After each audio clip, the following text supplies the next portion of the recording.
বাংলাদেশের রংপুর শহরে আবারও অশান্তির আগুন। 24 নম্বর ওয়ার্ডের দক্ষিণ কামাল কাচরা দাসপাড়া, যেটি মাছুয়াপাড়া নামেও পরিচিত, সেখানে সংখ্যালঘু সনাতনী হিন্দুদের উপর নেমে এলো ভয়ঙ্কর হামলার অভিযোগ। বাড়িঘর ভাঙচুর, আতঙ্ক ছড়ানো, সব মিলিয়ে এক চরম উদ্বেগজনক পরিস্থিতি।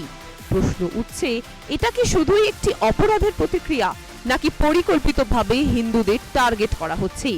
আরো বড় প্রশ্ন, তারিকুর রহমানের নেতৃত্বে নতুন রাজনৈতিক পরিস্থিতির মাঝেও কি আবার সেই পুরনো চিত্র ফিরছে?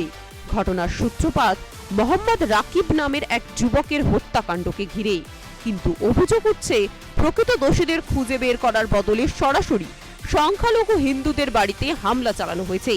হিন্দুদের বাড়িতে ভাঙচুর, আতঙ্ক ছড়ানো, সব মিলিয়ে এক ভয়ঙ্কর পরিস্থিতি তৈরি হয় এলাকায়। স্থানীয়দের অভিযোগ, কট্টরপন্থী মুসলিমরা পরিকল্পিতভাবে হিন্দুদের টার্গেট করেই এই হামলা করেছে। এতে আতঙ্ক ছড়িয়ে পড়েছে গোটা এলাকায়। অনেকেই এখন নিরাপত্তাহীনতার ভয়ে রয়েছে। এখানেই উঠছে আরো বড় প্রশ্ন, বাংলাদেশে কি সংখ্যালঘুরা ক্রমশই নিরাপত্তাহীন হয়ে পড়ছে?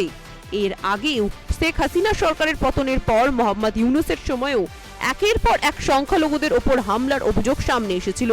তারপর নির্বাচন হলো, সরকার বদল হলো, কিন্তু পরিস্থিতি কি সত্যিই বদলেছে?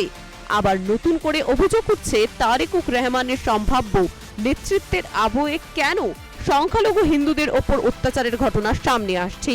এটা কি কাকতালীয়, নাকি এর পেছনে রয়েছে গভীর কোনো সামাজিক ও রাজনৈতিক সংকট?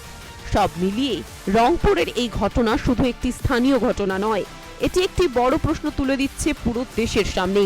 সংখ্যালঘু হিন্দুদের নিরাপত্তা কি সত্যি নিশ্চিত? কেন বারবার একই ঘটনা?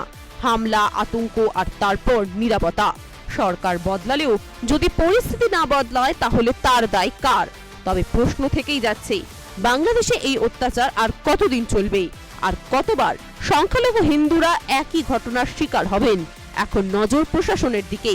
ন্যায় বিচার কি সত্যি হবে, নাকি আবারও ইতিহাসের পুনরাবৃত্তি? দেখতে থাকুন সুদর্শন বাংলা। জয় হিন্দ।